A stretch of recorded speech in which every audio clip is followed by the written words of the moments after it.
Здравейте, дами и господа! Искам да направя сега едно видео във връзка с разразилите са футболни страсти сега в последните няколко дена. Чета по новините някакви статии там, някакви футболни драми във връзка там с България, матча България-Унгария, няма къде да се играе, ала-бала, не знам си какво, и даже не съм и кликал върху статиите, защото не ме интересува. Знам, че това са пълни глупости, пълно отклонение на вниманието и затова не съм и разбрал даже за какво става въпрос в детайли, просто защото не ме интересува. Това са научни глупости, тъпоти. И вчера някакъв протест имал, който прераснал в сблъсъци, в погроми в София, палене на кофи, чупене на автомобили, сблъсъци с полицията. Гледах там някакви футболни там ултраси или какви са водят фенове, някакви изпочупени, олигофрени, разкървавени, с полицията са сблъскали. И това ме изумява мен. Значи за някакви футболни простоти, БФС-та, Бербатов, перуки, не знам си какво. Пак казвам, не се интересувам от футбол изобщо и не знам даже точно за какво става въпрос, каква е цялата драма.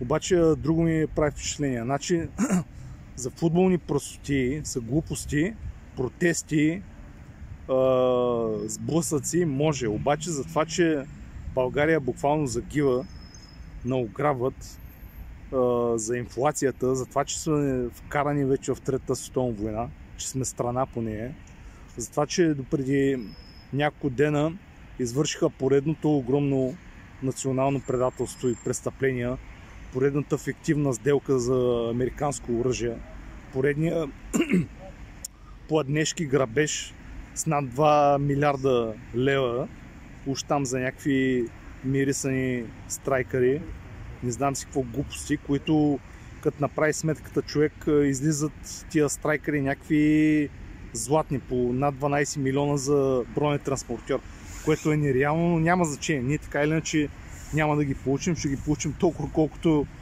ги получихме ефките, за които още март месец бях направил едно много разерено видео, че когато обявиха, те просто ни казаха направо буквално, че нямало как да ги получим Министерството на отбраната. Американските капути, Тагаренко, Помярев, или както там се нарича, буквално ни казаха няма да ги получим. То не, че не беше близко до мисълта, че не изпарзаляха. До този момент сме увътрени с над 10 милиарда за американски оръжейни виртуални NFT-та, но увътриха. Но въпреки това сега горещата тема е Българския футболен съюз, Боби Михайлов, перуки, Бербатов, не знам си какво простоти и тия футболни ултраси, олигофрени ми скачат, ми протестират за това. Не за това, че държавата им умира, не за това, че те няма да имат бъдеще, че семействата им, децата им няма да има бъдеще, но ми протестират там, ми скачат, ми палят, събият за това, че нещо си там, някакви футболни драми, маущини, ретни токовци, олигофрени. Какво значение има това дали един отбор ще падне, ще би, ще ни оправи ли това държавата, ще оправи ли инфлацията, сметките ли им плаща, не мога да разбера. Но за смъртта на България протести и бунтови няма. И не казвам, че трябва да има някакви такива насилствени ескалации, нещо да палим, да горим, да чупим, да трошим. Не. Значи на протестите за мира са от 2 милиона на София, се събират там буквално силно сравнено с цялото население на Софийска област, се събира една шепа хора, но за някакви футболни глупости, пак казвам, абсолютно несъществени, които по своята същност са отклонения на вниманието, всички тия спортни щуроти, наред с цялата олигофренизация, която строи от мас-медиите, от BTV, нова телевизиите, изобщо реалити шоута, глупости, сериали, формати, всичко това отклонение на вниманието от истинските проблеми, истинските съдбини не само на България, но и на света. Затова можем да протестираме, можем да се бунтуваме. Обаче за това, че наограбват, че сега ни наложиха поредната прадва, повишаване на данък жилища, даже сега се готвят да гласуват някакви закони, където ще отнемат частните домове на хора, на които не са заети. ще ги давали там на бежанци, на не знам си какво. Пълна безумие вече. Западните трансатлантически капиталисти почнаха да посягат вече и на частната собственост, ще ви вземат жилищата буквално. И чувам сега някакви безумни аргументи, ама така било в Испания, в Мадрид, къде ли не. Това е бахти олигофренската аргументация.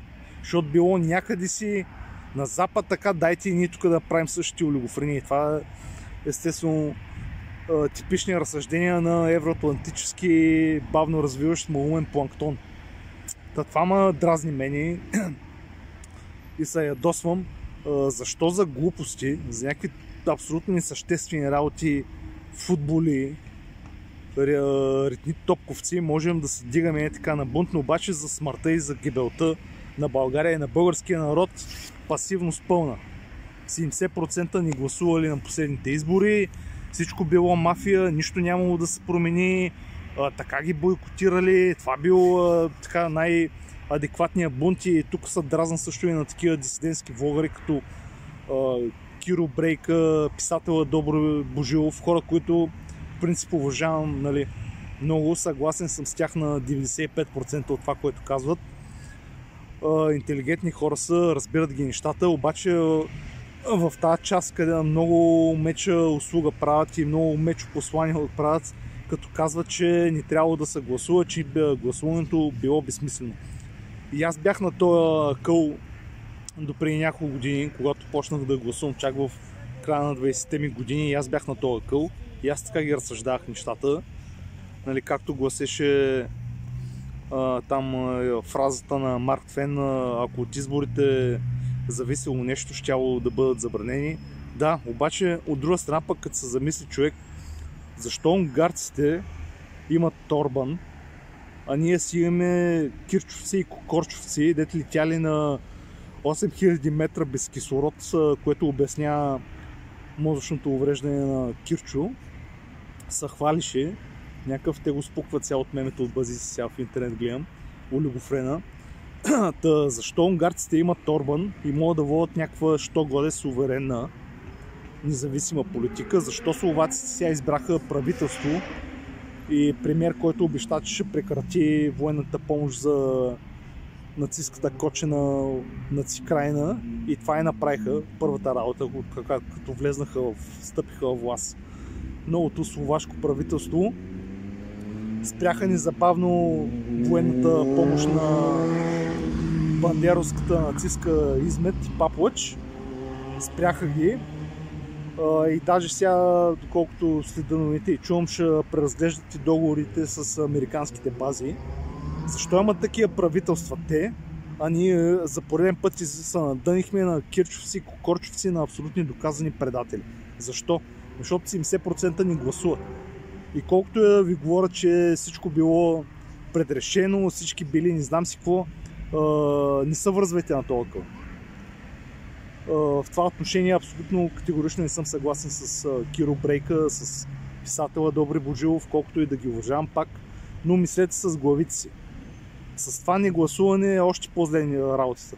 Такъв комфорт, ама такова удобство им създавате точно на тия предателски американски партии, че за нищо повече не може да искат. Те точно това искат, едно апатично, дебилизирано, депресирано население, което е така, си мисли, че всичко е предрешено, нищо не зависи от него и това им се осигурява пълен комфорт, може да си правят алабалото, машинациите, фалшификациите, както си искат, и точно колкото по-малко хора гласуват, толкова по-голяма сила има техния фалшифициран купен вод.